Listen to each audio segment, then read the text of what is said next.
So in 2022, have only confirmed the conclusion and the final judgment of the China Tribunal in 2020.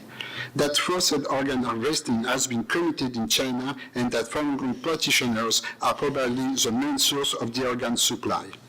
The silence and inaction of the international community concerning the persecution of Falun Gong practitioners has served to embolden the Chinese state human rights abuse inside and outside China.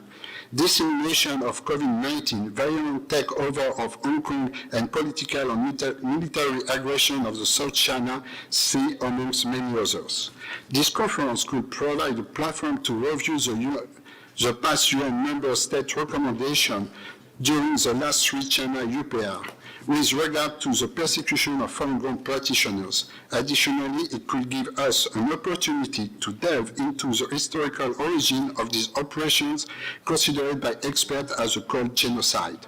This conference will end with a discussion on how China's denial of human rights directly affect the world and to help China repair these abyssal human rights records. Yes, by the end of the conference, there will be for sure a Q&A session, and any delegation will have a right of answer and ask questions. So now I will pass a video of Mrs. Lantos, Dr. Lantos, sorry. So Dr. Katrina Lantos-Sweet serves as president of the Lantos Foundation for Human Rights and Justice, established in 2008 to continue the legacy of her father, the late Congressman Tom Lantos. Under her leadership, the Lantos Foundation has rapidly become a discredited and respected voice of the key human rights concern. Dr. Lantos-Sweet is a former chair and vice-chair of the United States Commission for International Religious Freedom, USCF, and teaches human rights and American foreign policy at Tufts University. She's currently serves as co-chair of the board of the Committee of Human Rights in North Korea and the Budapest-based Tom Lantos Institute. Dr. Lantos-Sweet also serves as the advisory board of the UN Watch, the annual Anne Frank Award and lectures, and the Warren B. Redman Center for Justice, Leadership and Public Policy. Now I will launch the video of Mrs. Lantos. Hello, I'm Dr. Katrina Lantos-Sweat, president of the Lantos Foundation for Human Rights and Justice and co-chair of the International Religious Freedom Summit. I'm speaking to you today about one of the gravest and most despicable human rights violations in the world today, forced organ harvesting. As we approach the Universal Periodic Review of China before the UN Human Rights Council, I want to urge the members of the Council to approach this issue with the seriousness and the determination that it demands. The evidence is overwhelming that this gravest and most despicable of human rights violations has occurred in China on a large scale in the past, and the evidence is that it continues to this day.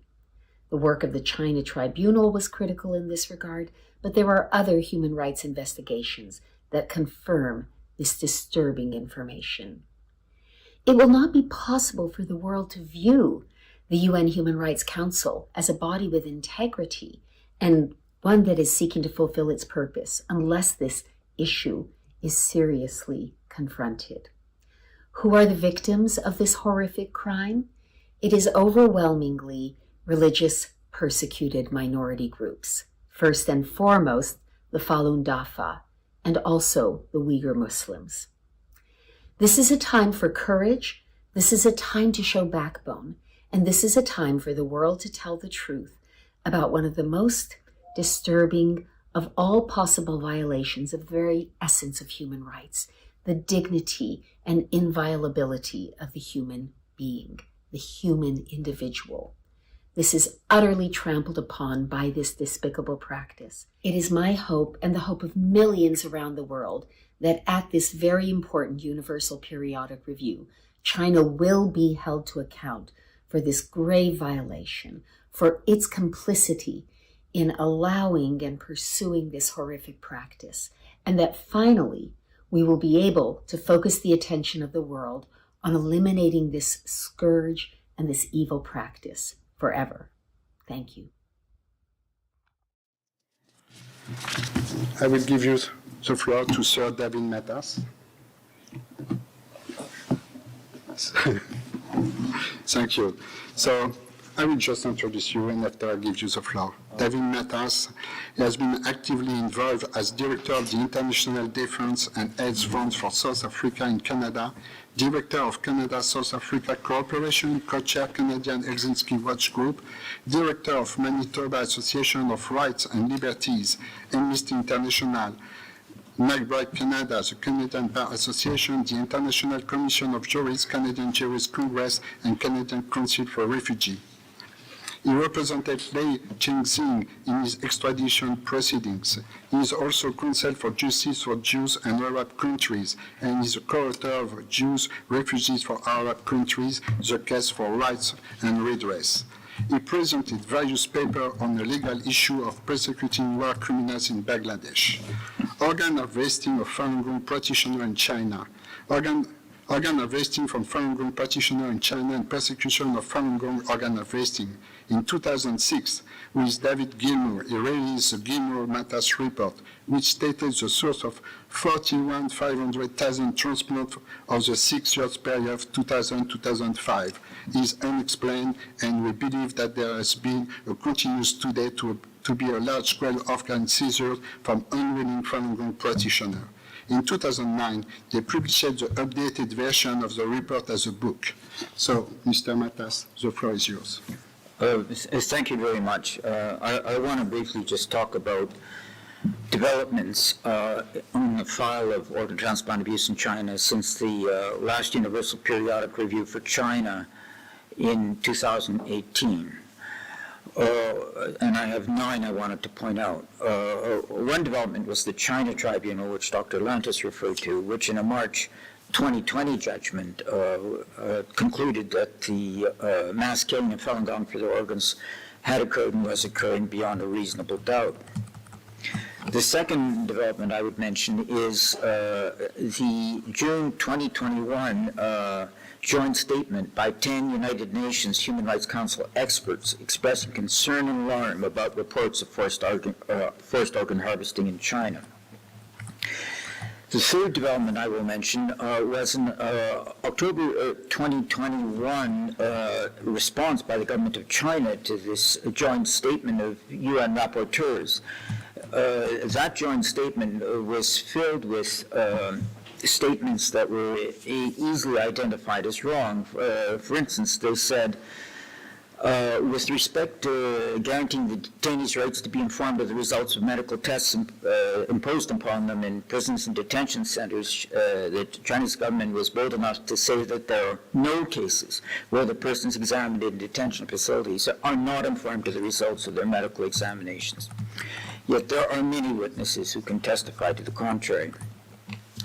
The fourth development I will mention was a European Union parliamentary resolution in May 2022. That resolution, amongst other things, called for the European Union and its member states to raise the issue of organ harvesting in China at every human rights dialogue. The fifth development I will mention are the statistics that the government of China produces about transplant volumes. The most recent figure for 2022 was 20,333. A tally of the individual hospitals in China produces a figure about 5 times that volume. And a study in January 2019 showed year by year that the Chinese official transplant numbers were generated by a mathematical equation and were not a reflection of reality. The next development I will mention is the Council of Europe Convention Against Trafficking in Human Organs. That was open for signature in March 2015. And what that does is it obligates states parties to prohibit complicity by nationals or permanent residents in transplant abuse abroad. At the time of the last Universal Periodic Review, there were only 6 states which had ratified the convention. Now there are 15. The most recent was France in May 2023. There were also in 2018, 3 jurisdictions which had not ratified the convention and which had nonetheless legislated against extraterritorial complicity in organ transplant abuse abroad. Now there are 3 more of those states. Seventh, I will mention that the executive meeting of the State Council of the Government of China adopted a regulation issued in December 2023 about regulation on donation and transplantation of organs. And this, like many of the laws before, tell outsiders some of what they want to hear, but continuing with their own old behavior. There's nothing in the regulation about openness to scrutiny, about transparency, about traceability of organs, all part of the World Health Organization guiding principles on human cell tissue and organ transplantation. The 8th development I will mention is a resolution, a second resolution of the European Union Parliament passed just a few days ago, January 18th. Of this year that calls on the EU and its member states to publicly condemn organ transplant abuses in China. And the resolution, of course, was adopted after the 2023 announcement by the government of China of its intended reforms of the transplantation system. And most recently, January 20th, just a couple of days ago, 107 independent experts released a call for action to the United Nations Human Rights Council during its human rights review, during the review of its human rights record under the Universal Periodic Review. The joint statement called for the Council to take a decisive stance against forced organ harvesting of living prisoners of conscience in China. So in sum, there's a lot happened since 2018 and a lot to merit the attention of the Council this time around. Thank you.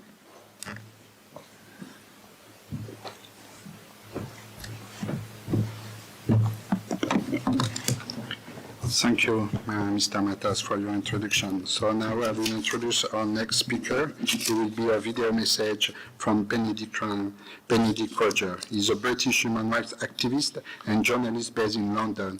His work focuses on Asia, particularly Burma, North Korea, Indonesia, the Maldives, East Timor, Pakistan, and Hong Kong. He is a regular contributor to the Wall Street Journal, the New York Times, and the Huffington Post. He has appeared on BBC, CNN, Sky, Al Jazeera, and other television and radio stations. He is a co-founder and deputy chairman of the Conservative Party's Human Rights Commission and the co-founder of the International Coalition to Stop Crimes Against Humanity in North Korea. He is also the East Asia team leader at Christian Solidarity Worldwide and the founder of Hong Kong Watch. He is also a member of the advisory groups in the Interparliamentary Alliance on China and an advisor to the World Uyghur Congress. He became the chief executive of Hong Kong Watch in September 2020 and continues to hold that position. He has written 3 books which focus on Burma and co-authored 2 others on Christian human rights obligations. So now I will give him the floor by video.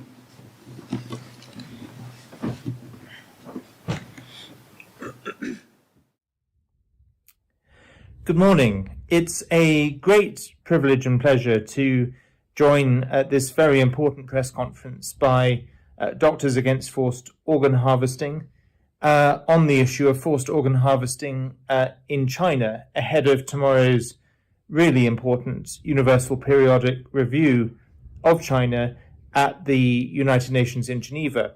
I'm very sorry that I can't be with you in person in Geneva today, and I'm also sorry that I can't be with you live online.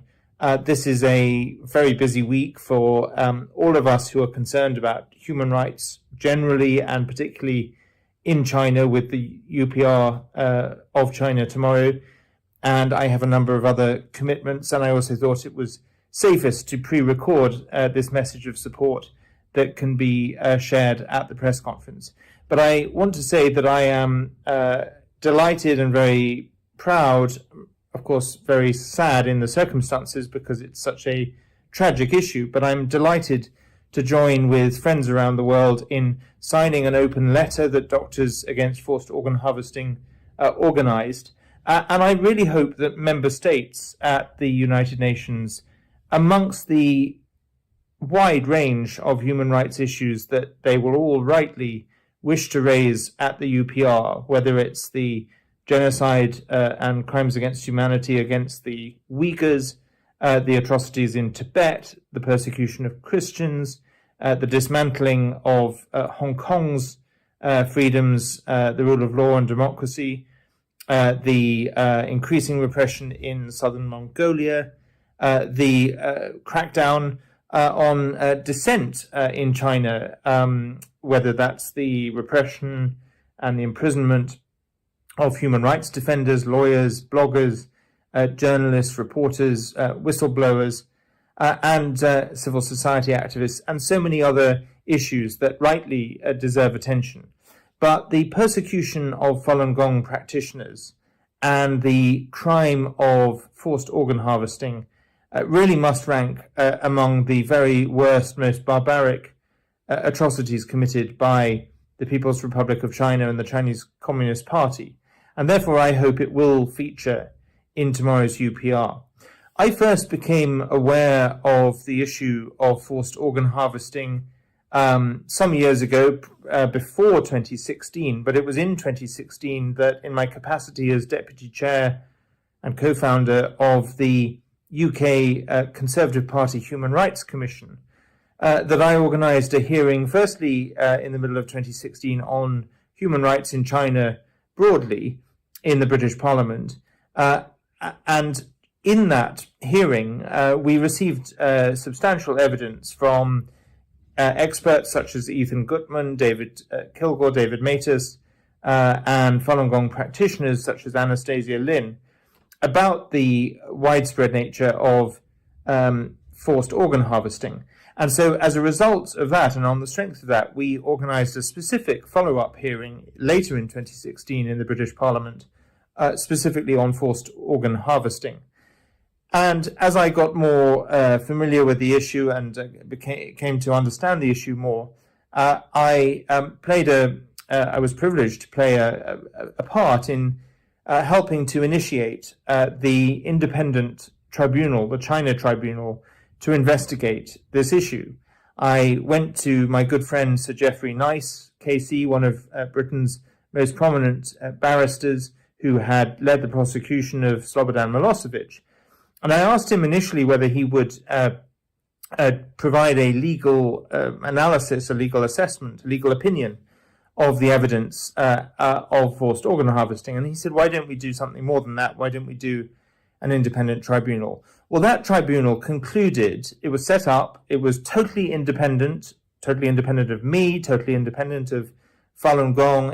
It operated in a entirely professional and completely independent way. It was comprised of people who were not China human rights activists, certainly not people who had any prior background with Falun Gong or with forced organ harvesting. And therefore they were able to assess the evidence that they heard entirely independently.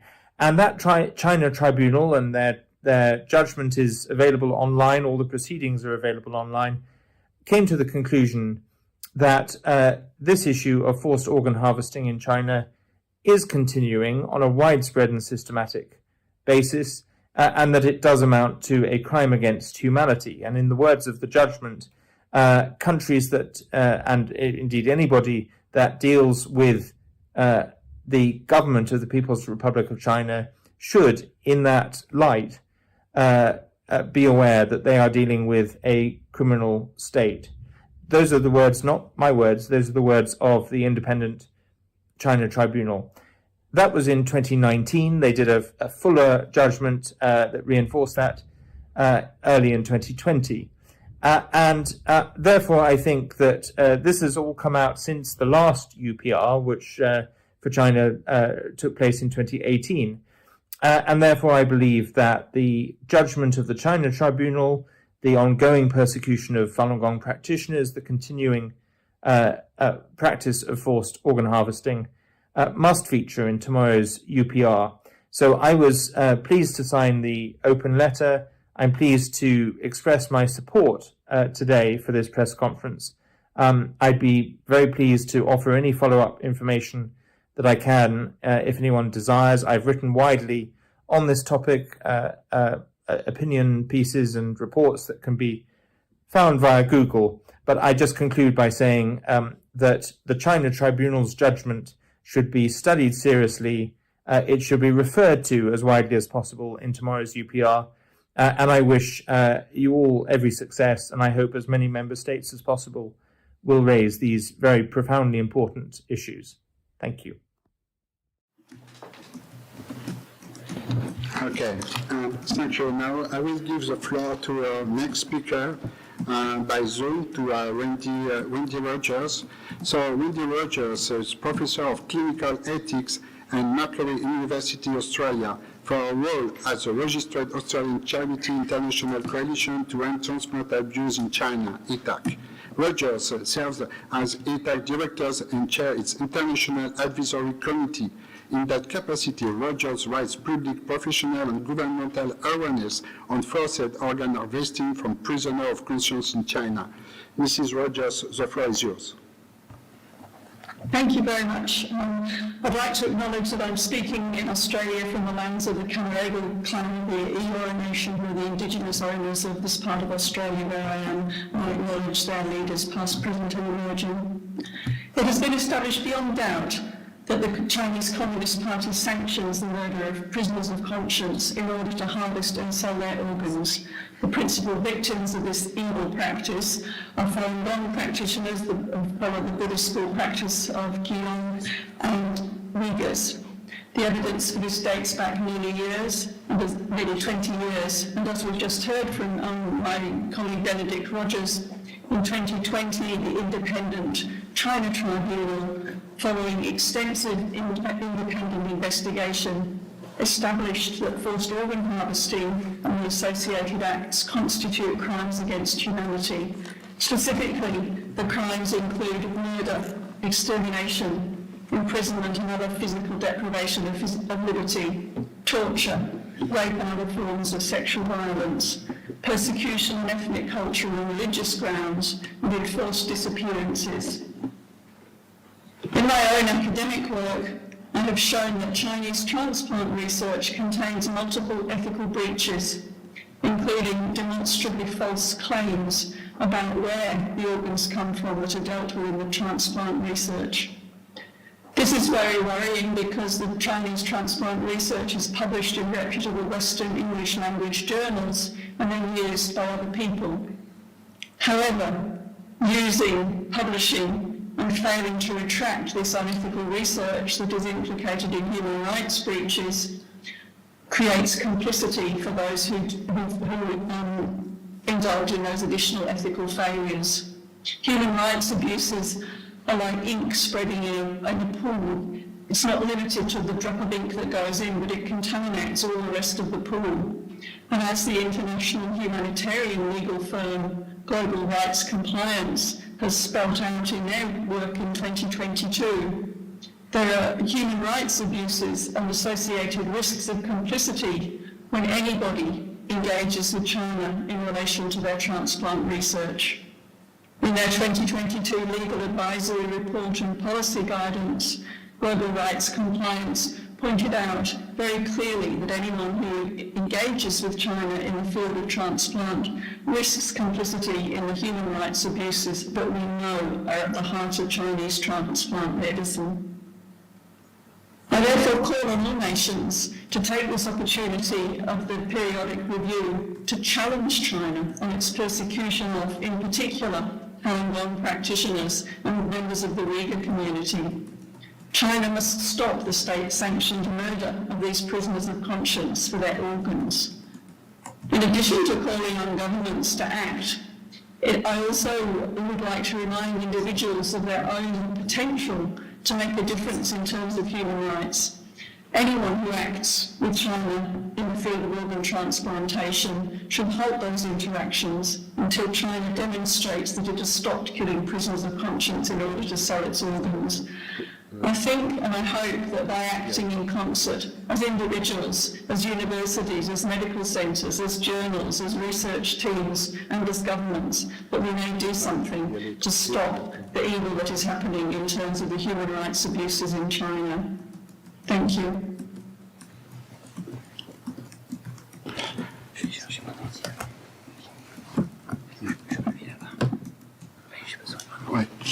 Thank you for your speech. And now I will give the floor to my next speakers. He's Dr. Aaron Keel. He's Vice President of DAFO, Doctor Against Forced Organ Harvesting, and is also a co-organizer of this side event. Without DAFO, this side event will not be possible. DAFO give already support to get all our guests today. And now I will give the floor to Dr. Harold King. The floor is yours. Thank you very much, Mr. President. Today, I would like to go through a few figures because all our speakers have gone through the ethical and legal considerations. And I would like to talk about a few figures. So as you can see on the screen, these are one of the first reports from Mr. Matus and Mr. Kilgore on telephone calls across China. What is interesting to see is that the telephone calls, we had admissions that Falun Gong practitioners were being tortured or being used as organ donors. This image shows that the Falun Gong practitioners are spread out, are Chinese citizens. They are not a special group like the Xinjiang or Mongolia or Tibet. They are Chinese citizens. And the persecution was throughout all of China. Next one. Again, some very strong and hard numbers. What the rest of the world noticed was that there was an explosive increase in the number of transplants occurring in China, including the number of transplant centers between 1999 and 2006. There was an exponential increase of 250% of the number of transplants, and usually across the world the increase is about 5 to 10%.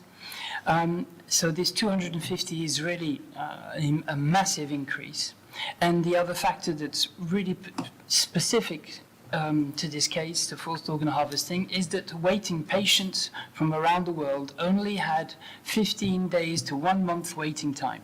And again, this is in great contrast to what happens in Europe or America or other countries where it can be months or even several years for certain organs.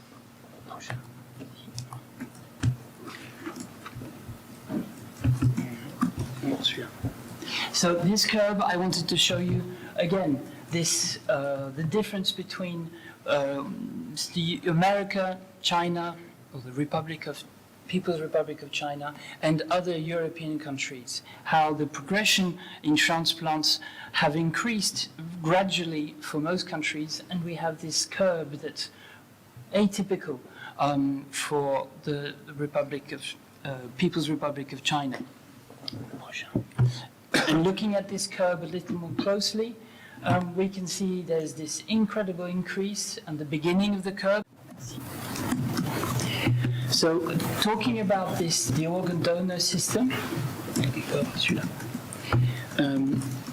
these are the figures published by the Chinese Red Cross Society from their website.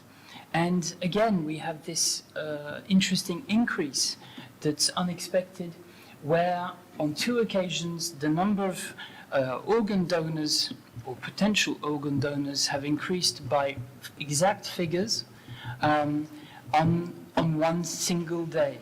And again, this indicates to us that this is unusual for a normal, unusual compared to organ donation systems or figures from other countries. Another difference that we can observe on the Chinese figures that we've received from the Chinese Red Cross Society is that they managed to actually get 200 times more real organ donors. In other words, these are the people who really do give their organs, or the organs are taken, 200 times more than the United States or the United Kingdom, who have many, many more times the number of potential organ donors. And again, this is an incredible efficiency in the organ and donation system that is very surprising. So I would like to conclude on the figures here, is that there is an important discrepancy between the transplant numbers and the organ supplies in China. After 17 years of analysis from different groups, we can see that we observed that forced organ harvesting from living people, and this is living people because it's vital organs that are being harvested, like the heart, the lung, and the liver, and these are organs that cannot be donated voluntarily without the person dying. And this is characteristic of forced organ harvesting, and which differs it from the endemic and worldwide organ trafficking, is that vital organs are being removed, which necessitate the death of the donor, or will cause the death of the donor. The third point is that the primary victims that we can observe from the research are all prisoners of conscience and not prisoners condemned to death or this organ voluntary or donors, because the figures don't correspond, and including a very large number of Falun Gong practitioners who are persecuted in China, in the People's Republic of China, since 1999. Last point, forced organ harvesting is, in our opinion, and through research and scholarly articles, is that the forced organ harvesting is a new method deployed by the CCP to exterminate Falun Gong practitioners on a very large scale. Last slide. So now I would like to speak on the DAFO's recent public open letter regarding China's denial of universal human rights. On the 17th of January, the Epoch Times printed the open letter, the DAFO open letter, considering and regarding the persecution and the forced organ harvesting of Falun Gong practitioners, and the silence, the worldwide silence and inaction of the international community with regard to this persecution and extermination. Our open letter was supported and is supported by 110 MPs, MEPs, professors, doctors, journalists from around the world. And indicates the importance of this issue and how much people are concerned with this situation. So to summarize our document, I would just like to say this. As the global community convenes for the 2024 Universal Periodic Review in Geneva, a significant opportunity arises to affirm an unwavering truth. No nation is exempt from the tenets of human rights, and no government stands above the law of human dignity. The Universal Declaration of Human Rights, a cornerstone of global ethics, underscores the inviolability of human life and the security of the individual. These principles are not mere political positions, they are fundamental rights that every citizen of the world inherently deserves. China's actions reflect a disturbing ideology that a perfect world necessitates the elimination of dissenting voices. This is antithetical to the principles of human rights, which advocate for coexistence and understanding through values such as those practiced by Falun Gong. After over 2 decades of ongoing forced organ harvesting of Falun Gong practitioners in China, we have to acknowledge a stark reality. As an international community, we have failed to stop this crime against humanity and cold genocide. A decisive stance against practices like forced organ harvesting and the persecution of Falun Gong practitioners is not just a test of political will, but a moral imperative for the preservation of human dignity and universal rights. The call for an immediate end of organ harvesting of Falun Gong practitioners is not only a call for the right to life, but also a call for our right to learn about their practice of truthfulness, compassion, and forbearance. We therefore, as summarized on this slide, we call on the United Nations members states to courageously question China's human rights record during the Universal Periodic Review. We propose the creation of a special rapporteur on forced organ harvesting of living prisoners of conscience in the People's Republic of China, and we call for the establishment of an international criminal tribunal for forced organ harvesting in China. Thank you very much. Thank you, Dr. Harold King. So,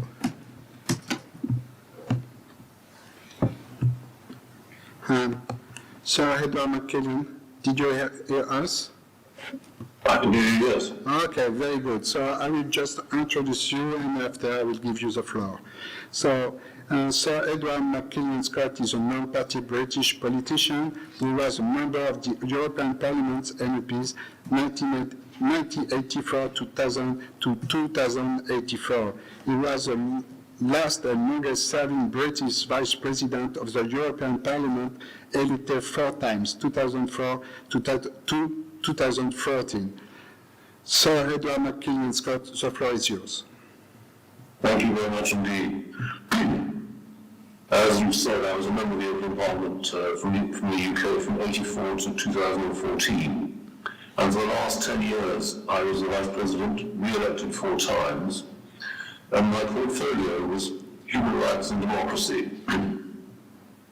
Over 20 years, I visited China, Hong Kong, Taiwan, and Tibet on several occasions, mostly to establish the truth about the systematic persecution and annihilation of multiple thousands of innocent Falun Gong, Tibetan, and Uyghur prisoners.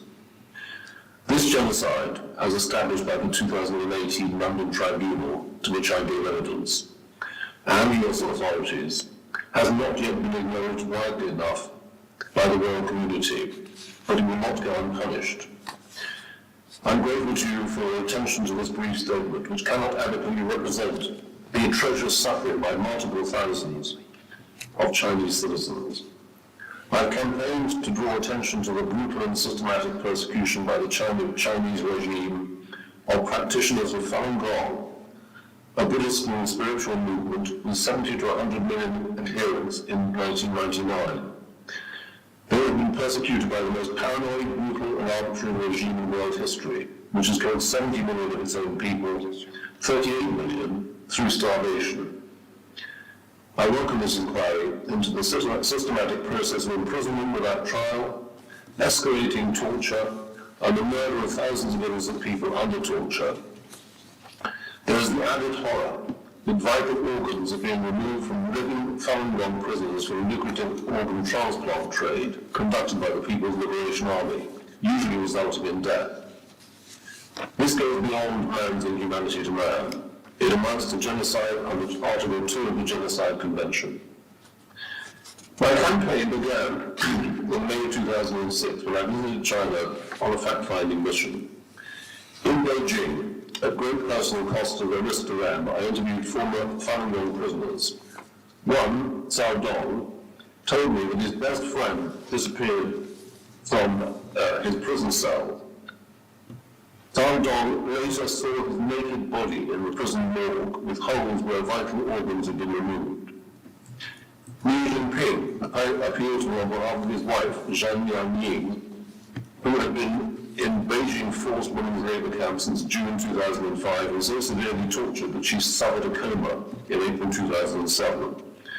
These two were subsequently re-imprisoned as part of Beijing pre-Olympic roundup in early 2008. I organized a boycott of the Olympic opening ceremony so that no senior EU political figures attended. I later met hundreds of exiled Falun Gong in various free countries such as Bangkok, Hong Kong, then free, Taiwan, still free, and brought their story to wider attention through the European Parliament. One ex-prisoner wrote me a list of the 50 progressive torture she suffered, which I submitted to the UN rapporteurs on torture and religious freedom. My key Beijing contact was Christian human rights attorney Gao Shisheng, sometimes known as the conscience of China. Gao represented a number of Falun Gong practitioners after his investigation into their persecution in 2005. Well known in China for publicly denouncing the regime, especially for corruption, Gao wrote an open letter to the European Parliament in September 2007 and another to the US Congress. He was then sentenced to prison on a charge of subversion. He has subsequently disappeared. Harry Wu, a former inmate and then director of New York's Lao Research Center, estimated that in 2007 there were some 900 internment camps with between 3 to 6 million Falun Gong incarcerated. Falun Gong outside China maintain contact with prisoners and record their torture and torturers where they can be identified. More recently, there is evidence that organ harvesting is also being practiced on Tibetan and Uyghur prisoners. Thank you for your attention today.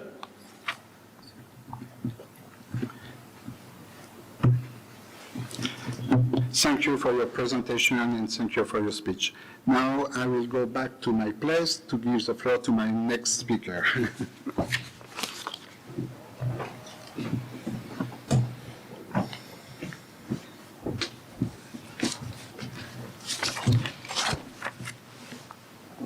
Okay, so my next speaker is a human rights activist. He is working so long on the human rights to raise the situation in China and for the Falun Gong members. He is dedicated to this role, not for himself, but for the purpose of the human rights and make awareness in our society at all levels, here at the UN, EU institution, and any institution interested in this case. So it's really my honor and pleasure to introduce my next speaker, Mr. Lebing Ting. The floor is yours.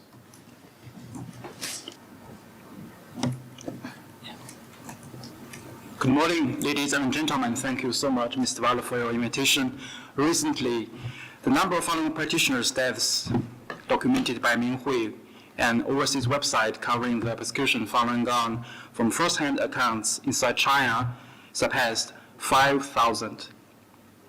In 2023 alone, 209 death cases of Falun Gong practitioners were newly reported. On January 18, 2024, the European Parliament in Strasbourg adopted a resolution on the ongoing persecution of Falun Gong in China. The resolution calls for sanctions against perpetrators, including individual persons and entities involved in the persecution of Falun Gong. The EU resolution has addressed the fate and the safety of my parents, the Chinese Falun Gong practitioners, Mr. Ding Yuande and Mrs. Ma Ruimei. Last month, my father was sentenced to 3 years in prison and fined 15,000 yuan, around 2,000 euro.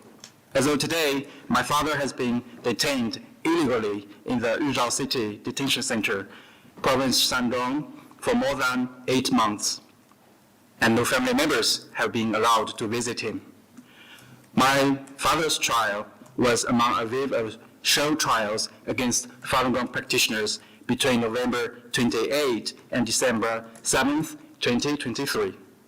All these Falun Gong practitioners were the victims of a mass arrest on May 12, 2023, of about 70 Falun Gong practitioners in my hometown city, Rizhao. The official who ordered and the responsible person for the mass arrest, Ms. Zhang Hui, has strongly military connections. This makes the possibility that the practitioners could be subjected to forced organ harvesting much higher, as the practice of removing organs from living prisoners of conscience is widely believed to be carried out by military hospitals. Falun Gong, also called Falun Dafa, is a meditation practice in the Buddhist tradition that centers around the principles of truthfulness, compassion, and tolerance. It was first introduced to the public in China on May 13, 1992. Before the persecution in China, even Chinese state media reported on the positive effects that Falun Gong has on the health of the body and mind. But despite these benefits and encouraging people to be more honest, kind, and tolerant, the former state and party leader Jiang Zemin could not tolerate the popularity of Falun Gong.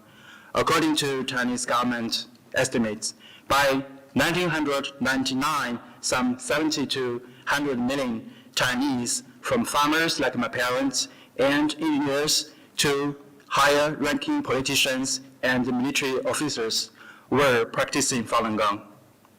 This was more than the number of registered members of the CCP, which was about 60 million. Jiang Zemin officially started the persecution of Falun Gong on July 20, 1999, issued a verbal order to this end: destroy their reputations, ruin them financially, and destroy them physically. The authoritarian nature of the CCP does not let anyone think freely. To stay in power, it manipulates people according to its ideology. Its means of control are violence, propaganda, lies, and incite of hatred. China's Asian culture places great emphasis on harmony between heaven, earth, and people, while the Chinese Communist Party claims that there is boundless joy in fighting against heaven, earth, and people. It acts in complete disregard for international human rights standards and even violates China their own laws, as in the case in the persecution of Falun Gong. In this regard, I would very much appreciate if the United Nations member states will do the following actions. Number one, strongly urge the CCP to immediately end the persecution of Falun Gong in China and to immediately and unconditionally release all the Falun Gong practitioners like my father during UPR at the UN. Secondly, strongly urging the CCP to lead to prosecution and punishment of those responsible persons under Articles 7 and Article 12 of the United Nations Convention Against Torture.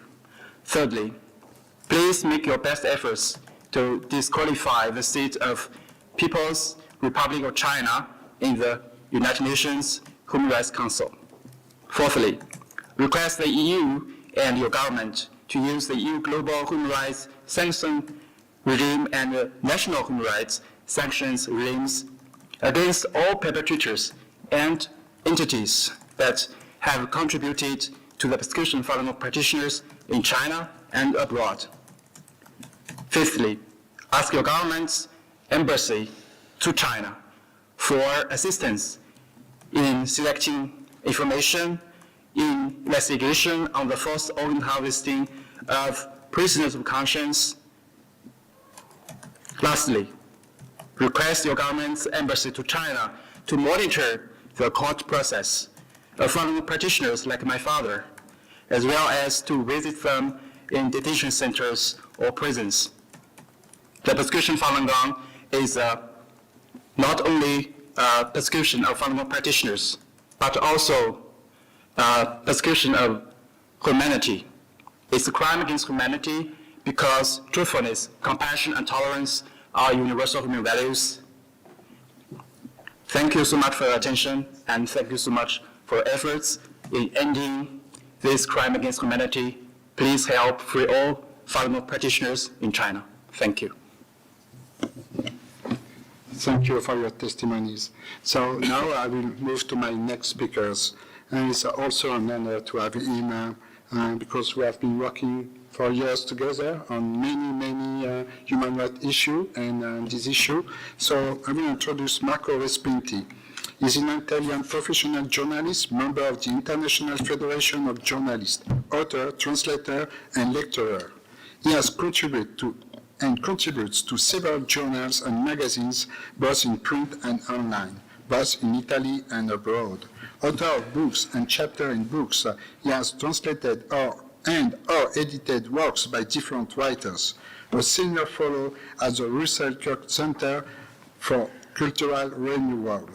He is also a founding member as well as a member of the Advisory Council of the Center of European Renewal, a member of Advisory Council of the European Federation for Freedom of Belief in 2022, the Universal Peace Federation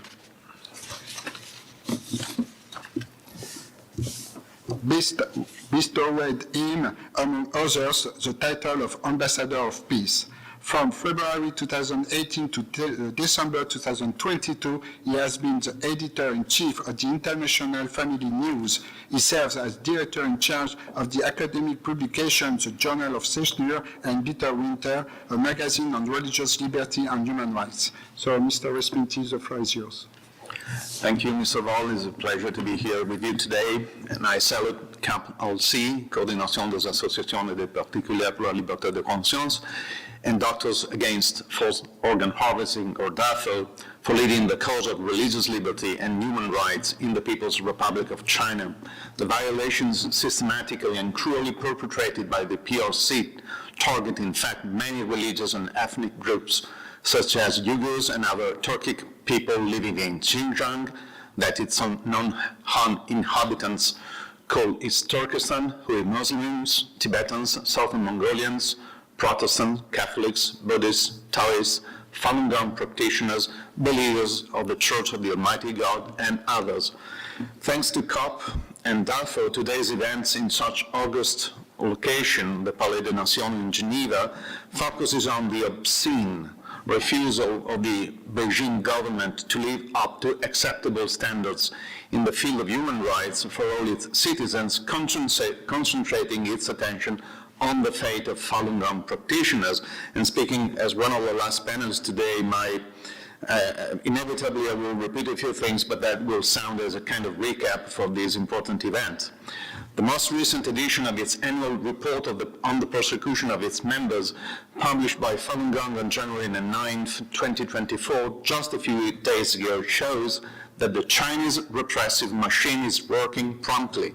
In 2023, Falun Gong added to its records 1,188 Falun Gong practitioners sentenced and 209 killed, bringing to over 5,000 the number of deaths since the Chinese Communist Party began the persecution of that religious movement in 1999. A substantive part of this deadly scenario is the horrible crime of forced organ harvesting, indeed a crime against humanity, and as it is rightly said now, called genocide, one of the many genocides being perpetrated in the PRC. This is, of course, the forcible collection of organs from human beings to feed the lucrative black market of transplants, which exploits the needs and hopes of many suffering people.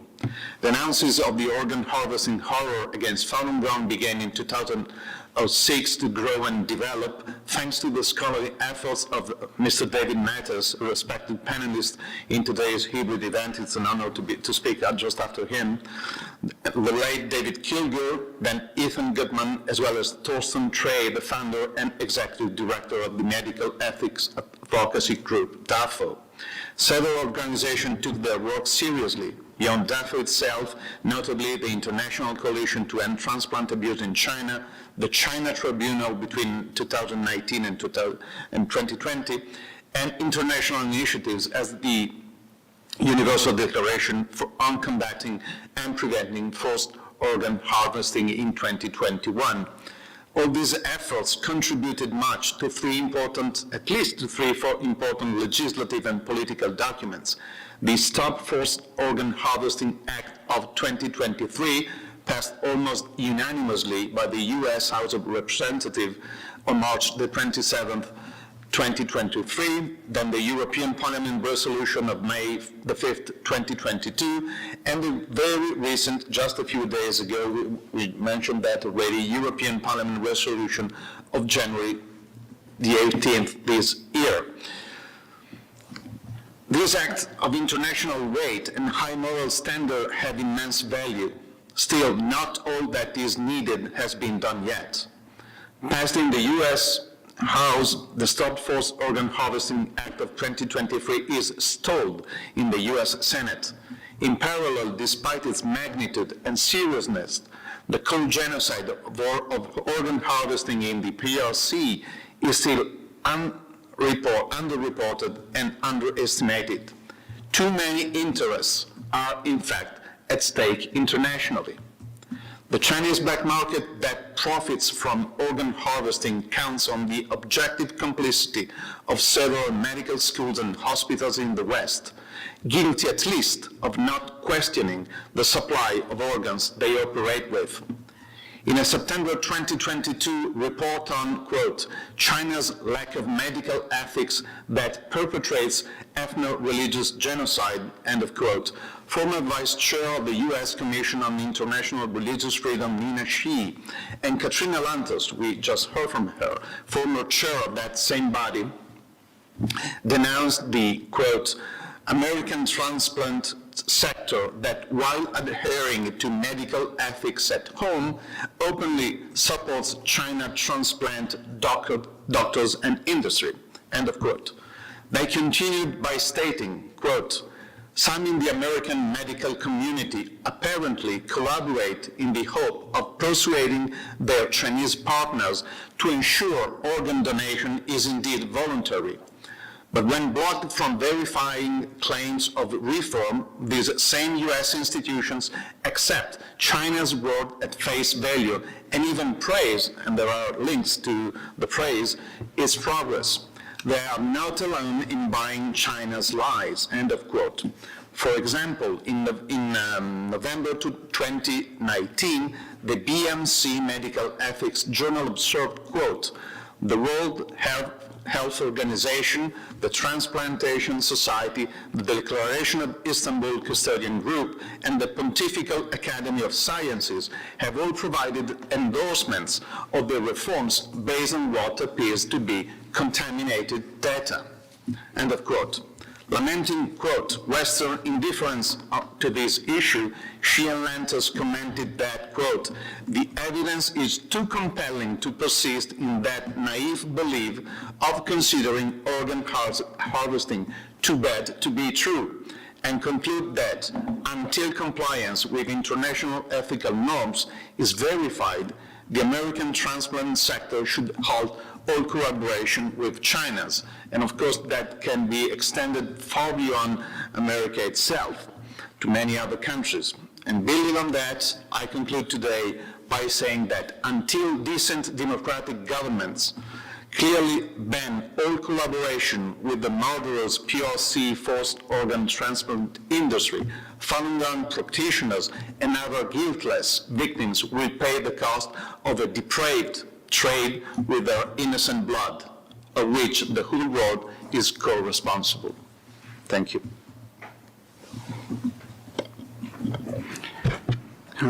Thank you, Mr. Respinti, for your. The Chinese government is the biggest violator of human rights in the history of our civilization. No other government in the past ever had a comparable access to human and economic resources, to technical and biological advancements, internet, satellites, and the global media that could be deployed to commit human rights violations and to cover them up at the same time. How did we get to this point?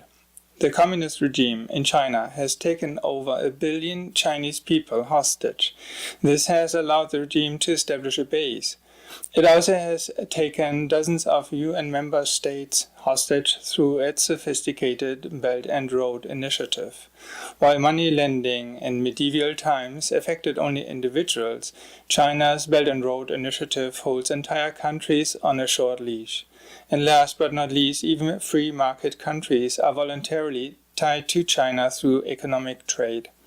The control that China has accumulated around the world through these measures has emboldened the one-party state to consolidate its power by persecuting different minorities such as Tibetans, Christians, Uyghurs, and Falun Gong practitioners every once in a while.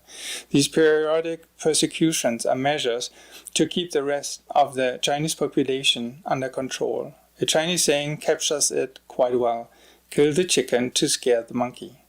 One of the most abominable violations of human rights is the forced organ harvesting of living Falun Gong practitioners, which has been known to the international community for the past 17 years. And yet this topic is shielded by silence and has been barely mentioned in the past cycles of the Universal Periodic Review on China. One is tempted to say that the concept of holding governments on a short leash has paid off for China. Falun Gong practitioners, who are the main victim of forced organ harvesting, just want to live by the principles of truthfulness, compassion, and tolerance. They were banned, ostracized, tortured, exploited through forced labor, or eventually killed for their organs. While we have seen other dictatorships in the past that annihilated millions of people, China is adding to the sad gruesomeness of mass murder the concept of profiteering from the victims. Furthermore, these organs are sold to transplanteurs, thereby turning people from around the world into accomplices in these crimes against humanity. Yet, on top of these violations of human rights and the profiteering, China is even demanding to be recognized by the international community and is claiming a role on the world stage. When did a human rights violator of this scale ever demand to be a part of the international community? 20 years ago, the Chinese government appeased the global community by speaking of China's peaceful rise. Today, China is supporting aggressors in East Europe and the Middle East. It exports fentanyl precursors that kill over 100,000 Americans per year. It is also a belligerent provocateur in the South China Sea, and everyone is worried about the saber rattling around Taiwan. The terminology of a peaceful rise has fulfilled its deceptive mission and is now a term of the past. It has been replaced by visible, not so peaceful actions. With its involvement in several crises around the world, China has become the biggest violator of human rights today. 17 years ago, I heard about forced organ harvesting of living Falun Gong practitioners. Independent investigations and research have accumulated an overwhelming body of credible evidence.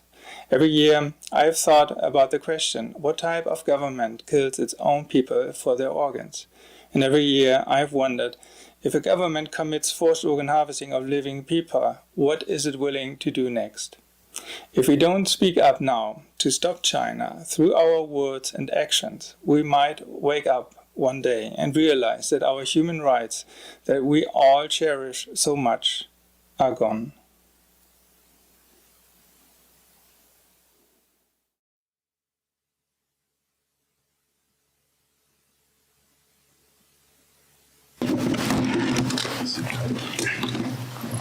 That was the last message from this side event. So now I will give the floor to the audience for any question, remark. So now the floor is yours.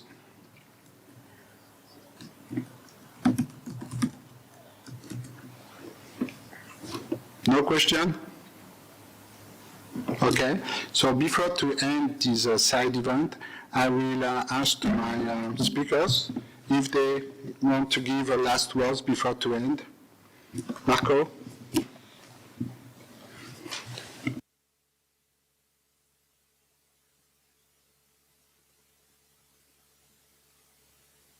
Okay, thanks.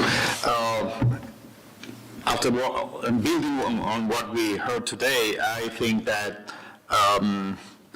silence in front of this tragedy, it's a sign of being some extent complicit. So anyone who has an interest in peace, mutual understanding, a decent living for everyone should at least question what is going on. And it has been so much documented that, again, should question what is going on in many countries, but especially in the People's Republic of China. And given the fact that tomorrow the UPR for China on human rights will start being scrutinized, I think it's the right occasion to put that question and raise our voices. Thank you. Mr. Matas. Yes, I would say, first of all, I'm glad to see this panel here, and it is important for these issues to be raised at the Universal Periodic Review. But the Universal Periodic Review, the last one was 2018, doesn't happen very often. The UN Human Rights Council meets 3 times a year, and March and June, September, and on this agenda, every meeting is an item of situations of human rights concerns around the world. And every country, at every one of those meetings, could raise these issues. We don't have to wait another 6 years to raise them, and I would encourage all states to raise these issues at every Human Rights Council meeting 3 times a year. Thank you for your remark, and totally right. Our organization is there 3 times a year for the Human Council, and we will be there to raise the issue at every council. So, the floor is yours for last remark. Thank you so much. The persecution of my parents and my family and around 70 Falun Gong practitioners in my hometown city, Rizhao Province, Shandong, is showing that this crime against humanity, the persecution of Falun Gong practitioners itself, and the forced organ harvesting from Falun Gong practitioners is still happening. It's time for us, everyone, to help, to take efforts to stop this crime against humanity, because truthfulness, compassion, and tolerance are universal values. We take efforts to stop this crime against humanity not only for our generation, but also defend our next generation in the future by standing against the Chinese Communist Party and by upholding such kinds of universal human values like truthfulness, compassion, tolerance. The Falun Gong practitioners in the last more than 2 decades, despite the brutal crime against Falun Gong practitioners, we are peaceful, and we will be continuing peaceful as a peaceful way to tell you about the true situation about persecution of Falun Gong in China. Falun Gong has no political agenda, no political interest. What we are doing, like we make activities in the United Nations in Geneva today and tomorrow, like a very peaceful protest demonstration protected by the countries here, because it's our fundamental right to have this. And the only intention of us is that we want to unite the international society, democratic countries, to stop this persecution of Falun Gong. There is no legal basis on this, for this persecution of Falun Gong. It has been almost 25 years. You cannot imagine that. Every millisecond is too long, because this is an incredible injustice, and it's time to sanction the perpetrators, and everyone can take their mission, take their role to help contribute to ending this crime. Thank you. Thank you. Dr. King, for the final words of the side event. Thank you, Thierry. I would like to thank all our speakers today, online and present here, and also through video. I would like to thank President of CAP Liberté de Conscience for having organized this event. It's an event that went very well. And I would also like to thank all the supporters of the open letter that show the great importance of standing up against the government of the People's Republic of China for their human rights abuses. I would just like to finish with the words of the open letter.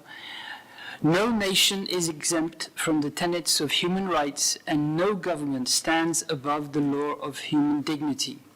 The Universal Declaration of Human Rights, a cornerstone of global ethics, underscores the inviolability of human life and the security of the individual.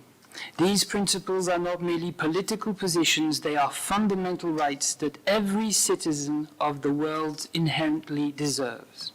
A decisive stance against practices like forced organ harvesting and the persecution of Falun Gong practitioners is not just a test of political will, but a moral imperative for the preservation of human dignity and universal rights.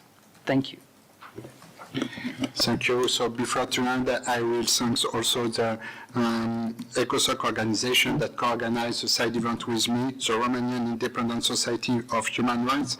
I will also thank the other organizations that support our job, and without them it would be not possible to be there today.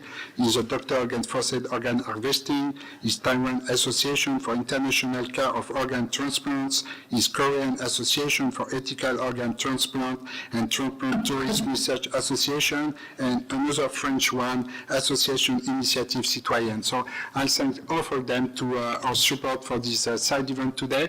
I hope that you appreciate it, and to finish, I hope a good and fruitful UPR for tomorrow on China. Thank you very much.